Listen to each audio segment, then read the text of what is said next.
సేవకుల దగ్గర చాలా గుణాలు తేడాలు ఉన్నాయి. ఎందుకంటే సేవకులను బట్టే సంఘం అభివృద్ధి అవుతుంది. సేవకుని గుణము ఎట్లుండాలంటే మాదిరిగా యేసు ప్రభుకు మాదిరిగా ఉండాలి.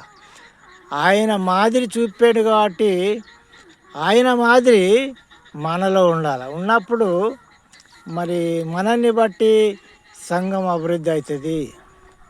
ప్రేమ, దయ, దీన మనసు, కానుకల కొరకు కాదు, రాబడి కొరకు కాదు సేవ చేసేది.